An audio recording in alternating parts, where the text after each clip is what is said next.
Hello बच्चों, कैसे हैं आप लोग? बढ़िया एकदम। तो मैं इस यादव आज लेकर आ गया हूँ क्लास 12 का फिजिक्स।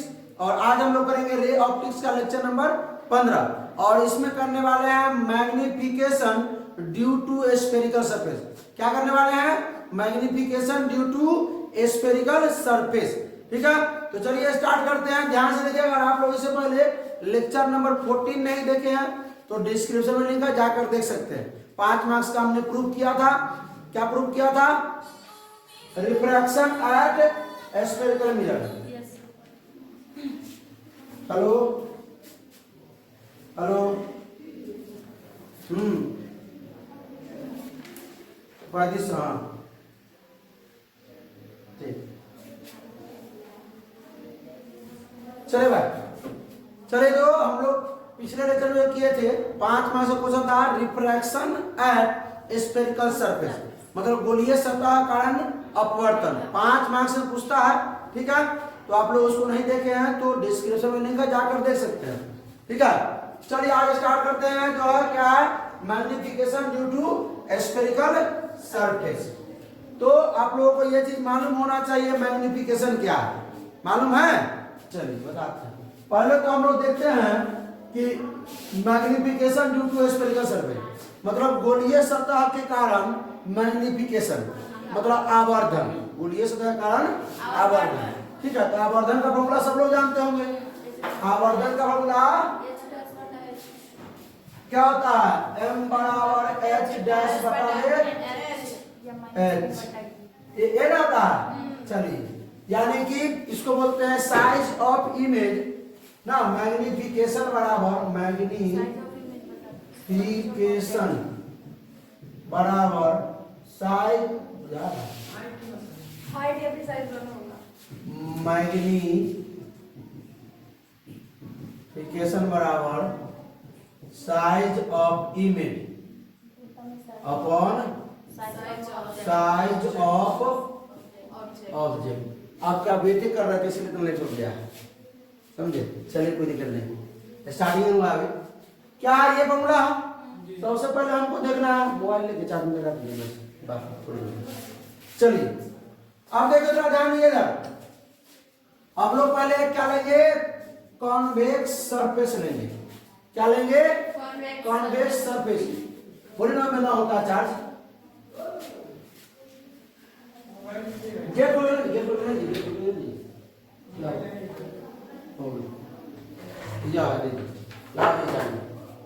चलिए, तो ये हमने क्या ले लिया?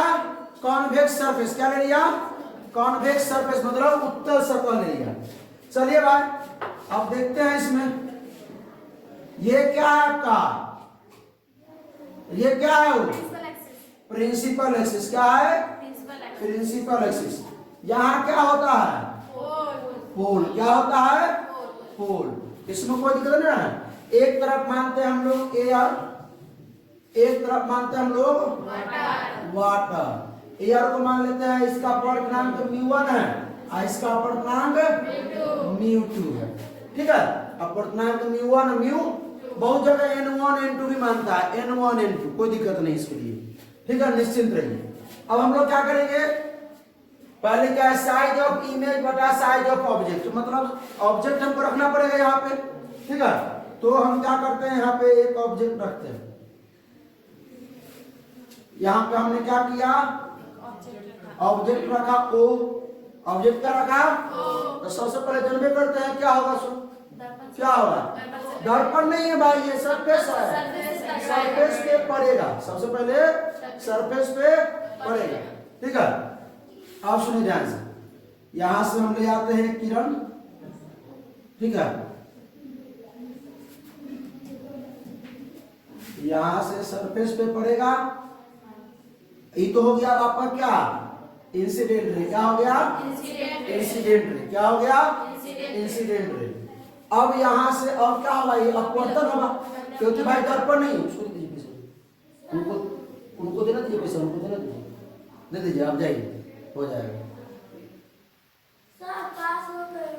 अच्छा ठीक है, अगला बार हम कल आइए ले लीजिएगा। अब देखिए ये क्या है? ये इंसिडेंट रे है, ये जो है इंसिडेंट रे है। यहाँ पर पढ़ने के बाद क्या होगा, परावर्तन क्या अपवर्तन, अपवर्तन, क्योंकि भाई ये दोनों माध्यम है, ये क्या पारदर्शी माध्यम है ना भाई।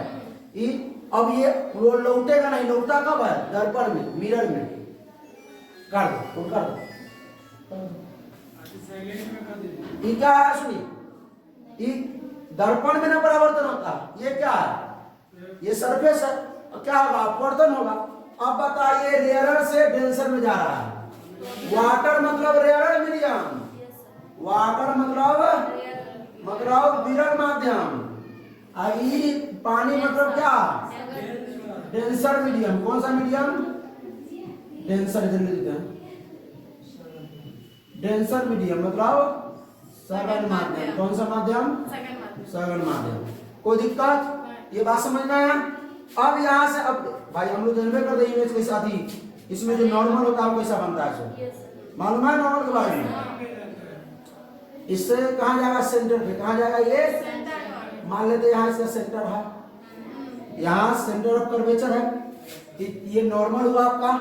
अब क्या होगा, नॉर्मल की तरफ, नॉर्मल से दूर नहीं जाएगा।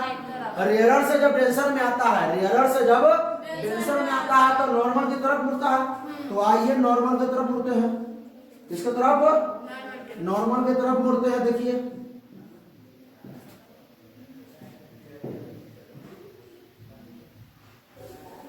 मान लेते यहां पर बना,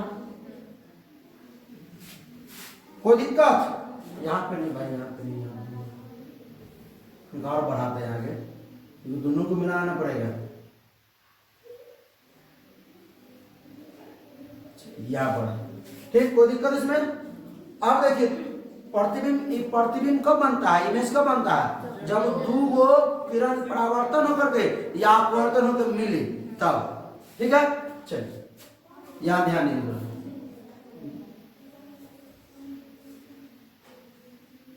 यहाँ ठीक है। चलिए उसके बाद दूसरा किरण क्या करते हैं, हम यहाँ से डायरेक्ट पोल पर ले आते हैं, डायरेक्ट पोल पे। तो पोल पर से जन्मे करते हैं, कैसा होगा, जब अब क्या था, दर्पण आता था। अगर ये मान लीजिए दर्पण है, देखिए ध्यान से, ये दर्पण है, अगर ये प्रिंसिपल एक्सिस, ये पोल है, अगर पोल पे आता था तो ये क्या बन जाता था, नॉर्मल।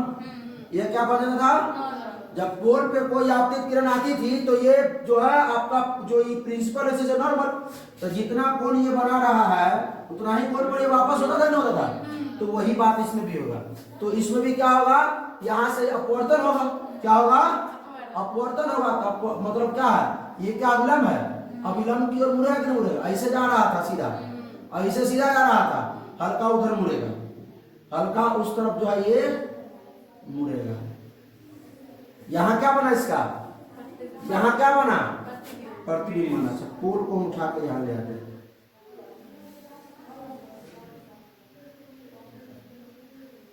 ठीक है। अब दिखाई दे रहा है, दिखाई दिया नहीं दिखाई दिया, इसको हम लोग कलर थोड़ा चेंज कर देते हैं, ये कलर देते हैं और इसको जो है ये, चलिए अब ठीक है। ये यहाँ पर ऑब्जेक्ट रखे थे, यहाँ पर हमारा जो है क्या बना, क्या बना, इमेज। इमेज क्या बना, आई। इमेज क्या बना, आई। इसको नाम दे दीजिए कुछ, इसको ए देते हैं नाम, इसको ए डैश देते हैं, क्या, इसको ए डैश। कोई दिक्कत, चलिए ये हो गया आपका, ये आपका क्या था, ये नॉर्मल है। अच्छा ये सुनिए, अभी जो पोल पे पड़ा है, सुनिए ध्यान से, एगो तो आई ये हो जाएगा और आर ये हो जाएगा, लेकिन जो ये पोल पे पड़ा है, सुनिए ध्यान से, पोल पे, तो पोल के लिए नॉर्मल, यहाँ एंगल आई, यहाँ एंगल आर। बात समझ में आ रहा है, नहीं समझ में आ रहा है, बात आ रही है समझ में। पोल पे जब पड़ता है प्रकाश किरण, पोल पे तो क्या होता है, प्रिंसिपल एक्सिस जो होता है वो क्या होता है, नॉर्मल। ये प्रिंसिपल एक्सिस, ये नॉर्मल। तो नॉर्मल और इंसिडेंट रे के बीच में कौन क्या कहते हैं, आपतन कोण। ये भी कौन सा कोण है, आपतन कोण। ये परावर्तन कोण, कौन सा कोण, परावर्तन कोण, आपतन कोण। जब पोल पे पड़ता है आपतित किरण, पोल पे आता है, तो ये आपका प्रिंसिपल एक्सिस जो है, प्रधान अक्ष जो है, मुख्य अक्ष जो है, वो क्या होता है, नॉर्मल। क्या हो जाता है, नॉर्मल। चलिए तो भाई नॉर्मल और आपतन कोण किसे कहते हैं? नॉर्मल और इंसिडेंट, मतलब अविलंब और आपतन कोण, आपतित किरण के बीच। अविलंब तो ये हो गया, ये अविलंब हुआ कि नहीं हुआ? इस पोल पर आया जो किरण, उसके लिए अविलंब हुआ। तो अविलंब और आपतित किरण ये, और ये अविलंब है, और ये क्या? अपवर्तित किरण। क्या ये? अपवर्तित किरण। कोई दिक्कत तो चाहते तो और इसको मतलब लॉ मिला करके और इसको भी कर सकते थे, ठीक है, लेकिन चलिए कोई दिक्कत नहीं है। ये बात समझ में आया? तो ये तो आ गया भाई कि magnification due to spherical mirror. Spherical mirror में मैग्निफिकेशन कैसे बनेगा सर? स्फेरिकल मिरर में मैग्निफिकेशन मतलब इमेज कैसा बनेगा? स्फेरिकल मिरर में इमेज कैसा बनेगा, कहां बनेगा तो मालूम चल गया। इसमें किसी को कोई दिक्कत नहीं ना है। चलिए अब हम लोग क्या करते हैं, यहाँ पर ध्यान दीजिए। अब लोग magnification due to refraction at spherical surface, मतलब स्फेरिकल सरफेस। मिरर बार बार याद रहता है। गोलीय सतह बोले या पृष्ठ, गोलीय सतह पर किसके कारण? अपवर्तन के कारण। किसके कारण? अपवर्तन के कारण आवर्धन हम निकालेंगे। क्या निकालेंगे? आवर्धन। तो आवर्धन का फॉर्मूला जानते हैं आप लोग? क्या जानते हैं? द रेशियो ऑफ क्या? Size of image to the size of object is called magnification. ये तो मालूम होगा आप लोगों को, मैग्निफिकेशन। हिंदी में कहा तो क्या? प्रतिबिंब की ऊंचाई तथा आकार भी लिख सकते हैं, प्रतिबिंब का आकार, कोई दिक्कत नहीं है। ऊंचाई तथा वस्तु की ऊंचाई के अनुपात को क्या कहते हैं? आवर्धन कहते हैं। मैग्निफिकेशन का फॉर्मूला, मैग्निफिकेशन का फॉर्मूला क्या होगा? Size of image upon size of object. Hindi वाले आवर्धन के बारे में क्या लिखेंगे बताइए? प्रतिबिंब की ऊंचाई लिखिए। यहाँ पर साइज के जगह पे हाइट भी लिख सकते हो, साइज के जगह पे हाइट। प्रतिबिंब की ऊंचाई बटा में वस्तु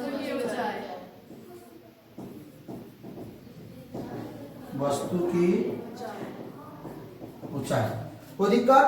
यानी इसको हम लिख सकते हैं m बराबर h डैश बटा h, ठीक है। यहां भी देख सकते हैं ना, इसको हम लोग मान लेते हैं h। क्या मान लेते हैं?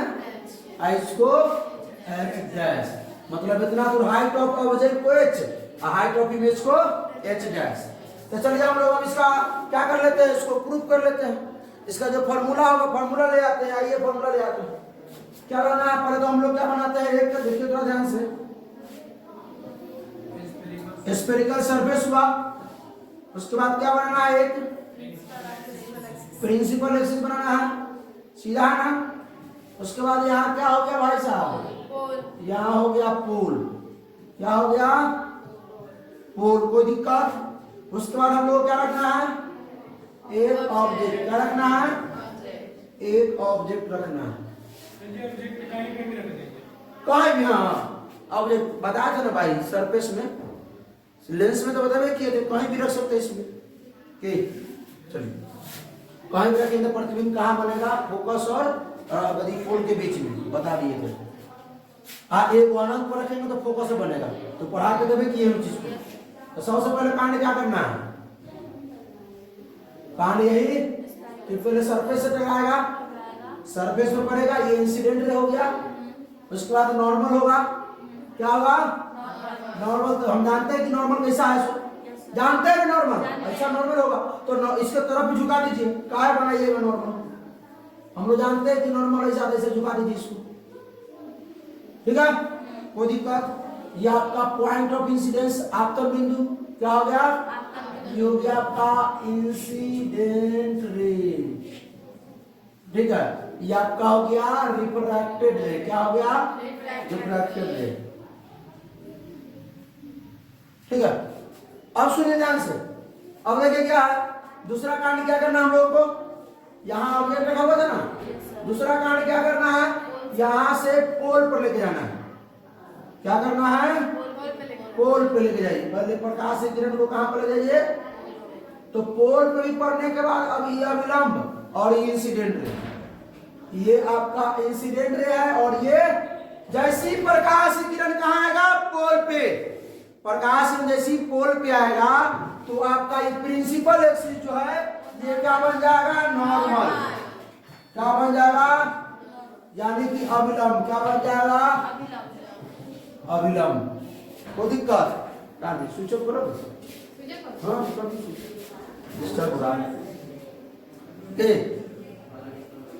अब तनिक सुनिए, अब तनिक सुनिए, इधर देखिए, अब जब ये आपकी किरण है तो ये भी तो भाई अविलंब की ओर लौटेगा ना, अविलंब तो जानते करते हैं, ये आपका कौन सा मीडियम है, अभी तुरंत पता है, एयर है, इसको μ1 माने हैं, ये आपका वाटर है, इसको माने हैं μ2 ना, रिफ्रैक्टिव इंडेक्स, ये आपका हो गया रेयर मीडियम, प्रूफ कहाँ करेंगे जब अति लिख रहे हैं, जब है प्रूफ नीचे ना करना है, ये आपका हो गया एयर, इसको μ1 मान लीजिए, ये है रेयर मीडियम, क्या है, ये आपका है वाटर, क्या है, इधर का रिफ्रैक्टिव इंडेक्स μ2, इसको मान लेते हैं, यह है डेंसर मीडियम, क्या है, तो रेयर से डेंसर में जाएगा तो अविलंब की ओर झुकेगा, अविलंब की ओर, तो जनबे करते अविलंब ऐसा कहीं होगा, अविलंब की ओर झुका, ई भी क्या करेगा, ई भी तो रेयर से डेंसर में जाने की तरफ में है, ये भी अविलंब की ओर झुकेगा, आइए अविलंब की ओर झुकाते हैं, इसे सीधे ना जा करके ये जो है इससे मुड़ जाएगा,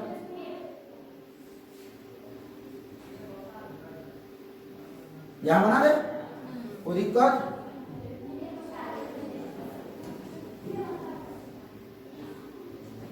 चलिए ये हुआ अपवर्तित किरण, क्या हुआ, इसमें कोई करना है, यहां क्या बना, क्या बना, ई में, आई बन गया ई में, चलिए हाइट ऑफ ऑब्जेक्ट को हम क्या बोले, एच बोले, हाइट ऑफ ऑब्जेक्ट क्या बोले, एच डैश बोले, कोई दिक्कत, यह आपतन कोण क्या बोले, इसको आई बोले, ये अपवर्तन कोण क्या बोले, आर, अविलंब सभी होता है, भाई साहब आप कहिएगा कि सर अविलंब कहाँ नहीं बना रहे, भाई ले भाई अविलंब ले,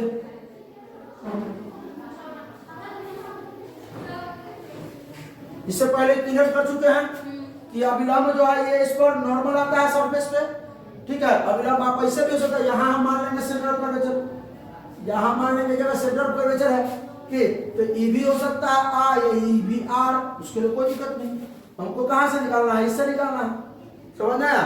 अब इसको मान लेते हैं ये 8a है, ऑब्जेक्ट का है, इसको मान लेते हैं 8 है, कोई दिक्कत, हम लोग मैग्निफिकेशन में क्या निकालना है, मैग्निफिकेशन में हमको बताना है कि m बराबर h डैश बटा h का मान निकाल दीजिए, चलिए निकालते हैं। तो आप लोग को मालूम होगा tan थीटा बराबर, तो पहले तो हम लोग ट्रायंगल लेते हैं, कौन कौन ट्रायंगल, ट्रायंगल लेते हैं POA या AOP, ट्रायंगल AOP ले ले, क्योंकि ए यहाँ 90, यहाँ I, यहाँ भी क्या आप ट्रायंगल लेंगे PIA या A'IP, सुनिए अभी कौन ट्रायंगल ले रहे हैं हम लोग, ये वाला, ये ट्रायंगल ले रहे हैं, दिखाई दे रहा है ये, ये ट्रायंगल ले रहे हैं, चलिए ये अब बताइए tan थीटा, थीटा का मान I है, tan रहेगा तो लंब बटा आधार, लंब क्या आ जाएगा इसके लिए OA, लंब आधार क्या आ जाएगा OP, क्या आ जाएगा, किसी को कोई दिक्कत, इसको हम I बराबर क्या ले सकते हैं OA बटा, अच्छा tan I को I हम क्या है लिखे, क्योंकि जब एंगल छोटा हो तो tan i बराबर i होता है, sin i बराबर सॉरी जब एंगल छोटा हो तो हम tan थीटा बराबर थीटा लेते हैं ना, और sin थीटा बराबर भी थीटा लेते हैं, थीटा लेते हैं। बात समझ में आया? जब एंगल छोटा होता हो तो हाँ हाँ हाँ सुनिए, अब सुनिए दूसर का पहले रुकिए ना, पहले दूसर का क्या है r, tan r निकाल लीजिए। अब ट्रायंगल किस में a dash i p, a dash i p, a dash i p, a dash i p, p tan theta, tan theta का मान r बराबर लंब कितना है, थीटा का लंब a dash i, a dash i, a dash i बटा में क्या हो जाएगा आई पी या पी आई, कोई दिक्कत? तो r बराबर तो हो गया a डैश i बटा में आई पी, इसमें किसी को कोई दिक्कत नहीं ना। आप चलते हैं किससे, फ्रॉम स्नेल्स लॉ। मालूम है स्नेल्स लॉ? किस सबको मालूम है स्नेल्स लॉ? मालूम है तो नहीं बताइए। μ1 sin i, μ1 sin i sin i बराबर μ2 sin r, μ2 sin r। sin r। तो सब लोग जानता है, बैठ जाइए कि sin i को हम क्या लिखते हैं i, तो μ1 बटा में i बराबर μ1 μ2 इनटू में r। अच्छा ऐसा करें, इसको i को हम यहाँ रहने देते हैं, μ1 को उधर ले आते हैं, अब μ2 को हम रहने देते हैं, r को ले आते हैं, तो r इधर ले आएंगे तो भाग में बराबर हो जाएगा μ2 और दुगना में जाके μ1, कोई दिक्कत? अब ई तनिक i और r का मान रखो, तनिक i और r का मान रखने हैं, ठीक है? रखे i और r का मान रखते हैं। चलिए तो यही पता कर लेते बेटा रहा था कि अच्छा कोई दिक्कत नहीं, कोई दिक्कत नहीं, यहाँ हो जाएगा, यहाँ हो जाएगा। का जाओ ऊपर कहाँ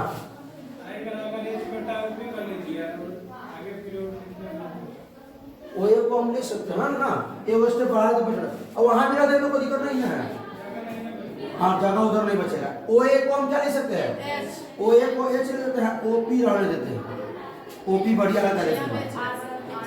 आ ए आई इसको क्या ले सकते हैं, एच डैश क्या ले सकते हैं बता में आई पी, बहुत बढ़िया आइडिया, बहुत मस्त लगा। ये क्या आई बटा में आर बराबर न्यूटन बटा में आई के मान बताइए, एच बटा में ओपी, एच बटा में ओपी। किसी को कोई दिक्कत तो बताइए, नहीं ना दिक्कत है? अब सुनिए कौन सा वाला कर रहा है, अरे हल्ला करेगा। अब देखिए आर का मान क्या हो भाई, आर नीचे हो तो भाग में क्या लिखेंगे एच डैश बटा, अच्छा ई का है छोड़ दियो, आप ओपी का है लिखे, ओपी ना है कुछ, ओपी क्या है यहाँ से यहाँ ध्रुव से ऑब्जेक्ट का डिस्टेंस, डिस्टेंस ऑफ ऑब्जेक्ट, सब यही कर देंगे तो वहां कथी करेंगे। अच्छा रहने देते, चलिए क्या रख देंगे माइनस में यू, क्या रख देंगे माइनस में यू, माइनस का यू, क्योंकि भाई कौन से इधर से माइनस कंसीडर करेंगे, क्या कंसीडर करेंगे माइनस। अच्छा आईपी को हम क्या लिख सकते हैं, आईपी को अरे आईपी इधर है तो प्लस भी क्या आ जाएगा। अच्छा सुनिए ना गड़बड़ा गया, एच ऊपर है तो प्लस, एच डैश नीचे है माइनस, क्या हो जाएगा माइनस। रखिए फिर से मान रखिए, वहां वाला वहां कम करते, यहाँ ज्यादा करना पड़ता, लेकिन वहां सब हो गया कि आई के मान क्या है एच बटा माइनस भागा, आर के मान क्या है एच माइनस में एच डैश बटा में वी बराबर म्यू टू बटा म्यू वन। अब तनिक देखो माइनस से माइनस गया, भाग को गुना बदली, एच बटा यू भी ऊपर चला जाएगा, बी बटा में एच डैश बराबर म्यू टू बटा μ1। हमको मान किसका निकालना है? h डैश बटा h का, h डैश बटा h का। तो पहले h बचा तो h बटा h डैश कर लेते हैं। ये भी गुना में दे के भाग में, u भाग में दे के गुना में, तो h बटा में h डैश बराबर μ2 बटा μ1 तो है, इधर u नीचे भाग में उधर जाके गुना में, इधर गुना में है, इधर आके भाग में भी हो जाएगा। h बटा h डैश हुआ तो हम h डैश बटा h कर सकते हैं, तो माइनस में इधर आता है, इधर माइनस बदल जाएगा खाली। अगर हम इसको ऊपर नीचे करेंगे तो ये ऊपर नीचे ना हो जाएगा। h हम ऊपर ले जाते हैं, h डैश नीचे ले आते हैं, तो ये ऊपर ले जाना पड़ेगा। μ1 भी बटा में μ2 u। आपका ये हो गया नया आवर्धन का फॉर्मूला। क्या हो गया? m बराबर μ1 भी बटा में μ2 u। ये आवर्धन का वो नया फॉर्मूला हो गया। ठीक है, इससे न्यूमेरिकल बना सकते हैं, कोई दिक्कत नहीं ना। आया समझ में? बहुत धीरे धीरे कराए हैं ताकि समझ में आ जाए। ठीक है भाई लोग, आप लोग को भी समझ में आता है तो कमेंट किया कीजिए। चलिए उसके बाद क्या? रिफ्रैक्शन बाय लेंस भी 5 मार्क्स में। कितना मार्क्स में? अगला क्लास कोई मिस नहीं करेगा, अगला क्लास कोई मिस नहीं करेगा, मतलब अब्सेंट नहीं करेगा। तो ठीक है, तो यहीं पे क्या करते हैं इसको, फिर अगले लेक्चर में देखेंगे। क्या एक दिन में टॉपिक बढ़िया रहेगा। तो कैसा लगा वीडियो? अगर अच्छा लगा तो क्या करना है? अपने दोस्तों के साथ शेयर करना है। कोई प्रॉब्लम हो तो कमेंट कीजिए और कोशिश कीजिए जब आप अगला लेक्चर देख रहे हैं तो पीछे वाला लेक्चर देखा हुआ होना चाहिए, क्योंकि बहुत ऐसी चीज है जो नई चीजें आपके लिए होंगी और जो पीछे पढ़ाया हुआ है। ठीक है, तो चलिए हंसते रहिए, मुस्कुराते रहिए, पढ़ाई करते रहिए। All the best.